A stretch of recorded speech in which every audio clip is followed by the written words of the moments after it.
Salut tout le monde, bienvenue sur ma chaîne, l'endroit où les livres prennent vie. Je vous lis à voix haute des extraits ou des échantillons de romans passionnants. Aujourd'hui, je vous prête ma voix pour vous faire découvrir les premières pages du roman écrit par Alex Sol. Bonne écoute. Prologue, mardi 29 novembre. Ce chantier, il pue.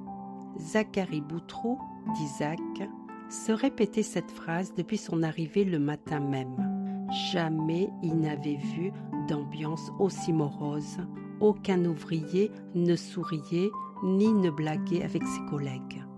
C'était à peine si on lui avait adressé un regard.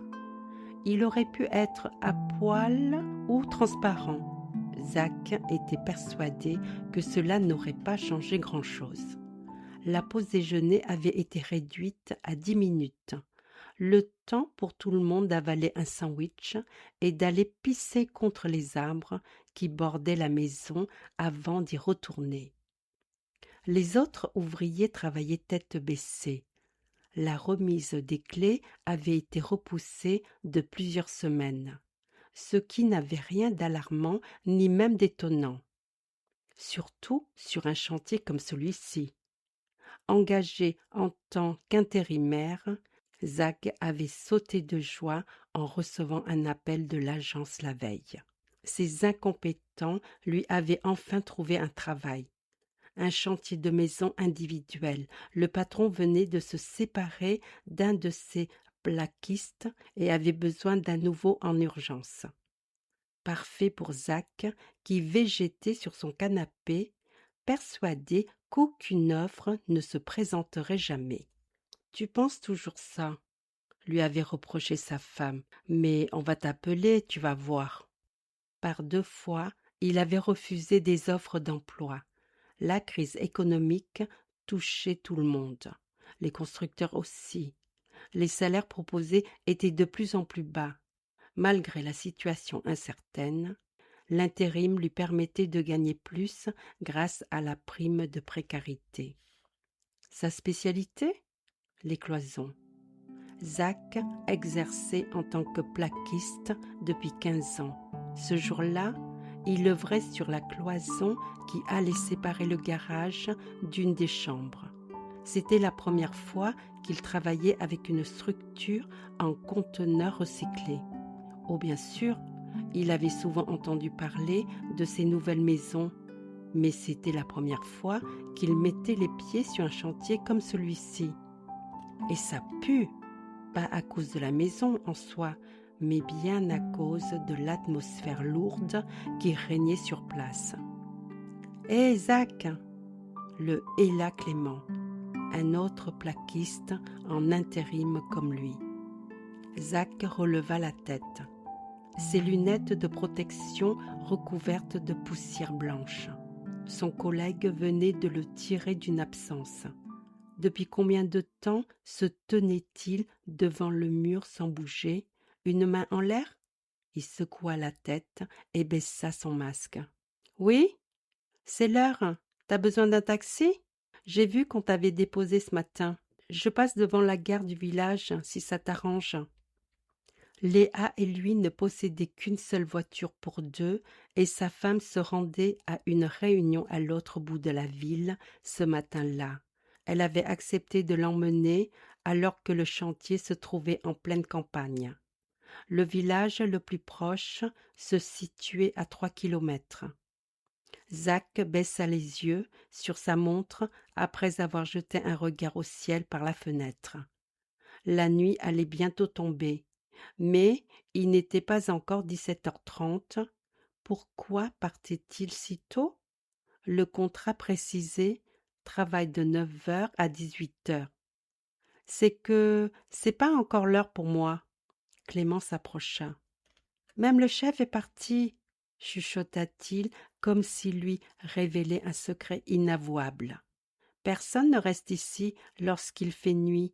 C'est pour ça qu'on bosse d'arrache-pied la journée. Zach comprenait enfin la raison de cette ambiance étrange, en tout cas à moitié. « T'as assez avancé » lui garantit Clément en lui tapotant le bras. On reprendra demain, allez viens. Zach se redressa et observa les autres ouvriers ranger leurs affaires. Plusieurs atteignaient déjà leur voiture, voire démarraient pour rejoindre le chemin qui menait à la route départementale. « Vraiment ?»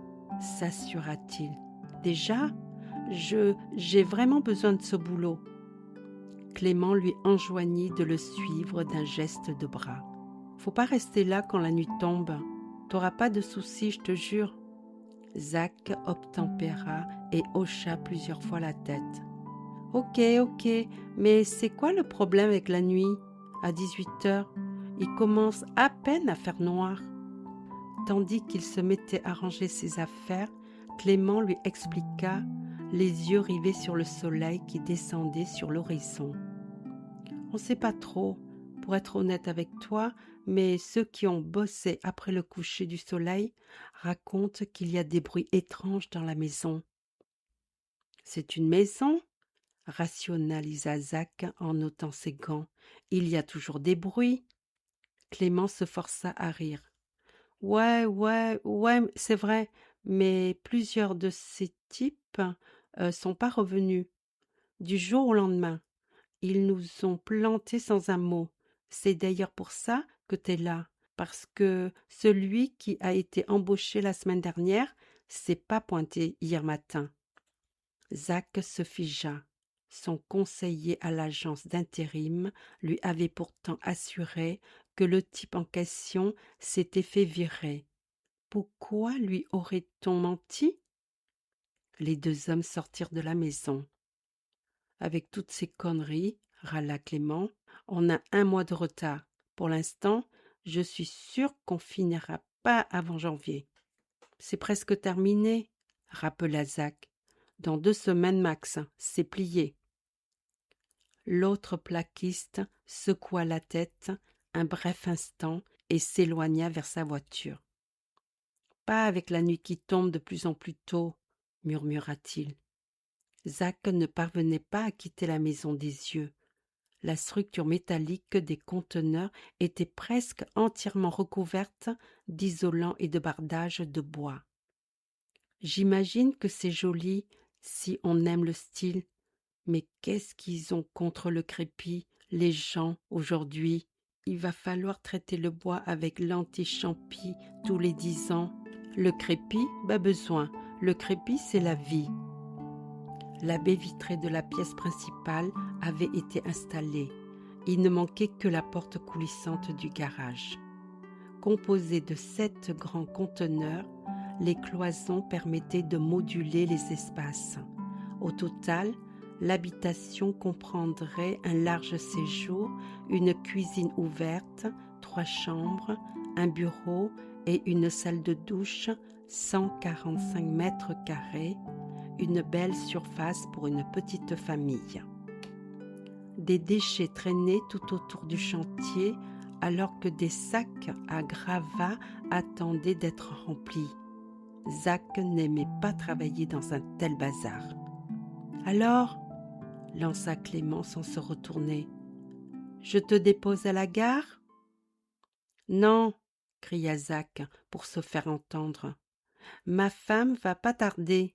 Je vais en profiter pour ranger un peu dehors. Il n'y a pas de train qui circule vers chez moi de toute façon. » Clément hésita, s'apprêta à insister, ou peut-être même à rester avec Zach le temps que Léa arrive, mais finit par s'éloigner. « Comme tu veux. En revanche, si tu dors mal cette nuit, tu diras pas que je t'avais pas prévenu. » Il ouvre sa portière, s'engouffra à l'intérieur de sa voiture et démarra. La voiture disparut dans le petit chemin, et tout à coup, Zach se sentit terriblement à découvert. Il regarda autour de lui à la recherche d'un autre ouvrier qui, comme lui, comptait terminer sa journée, mais ne vit personne. Pas d'animaux en vue non plus, malgré le bois qui bordait la face nord de la maison. On n'entend même pas les oiseaux ici. Construite à l'écart du village et entourée de végétation, La maison se trouvait à plus de 400 mètres du plus proche voisin. Un pré où paissaient paisiblement des vaches, le rêve pour toute personne aspirant à vivre au calme et à l'écart du monde. Pas un bruit de route, aucune lumière, rien. Tout ce que Zach détestait. Les larges baies vitrées qui prenaient tout un pan de mur de la maison lui donnaient un air moderne. Zach, lui, n'appréciait pas du tout. Il aimait les maisons classiques, indémodables et à étages pour pouvoir séparer les espaces de journée de ceux de nuit. Toutefois, si les futurs propriétaires avaient fait ce choix, il le respectait. Zach avait bien conscience que le premier facteur qui poussait des acheteurs à partir sur ce type de maison en kit était celui du prix. Venaient ensuite les délais de réalisation, le plus souvent très courts comparés aux maisons traditionnelles. Mais pas ici. Non, ici, les travaux avaient du retard, plus d'un mois. Alors Zach se perdait dans ses propres réflexions. Un grincement retentit depuis le garage.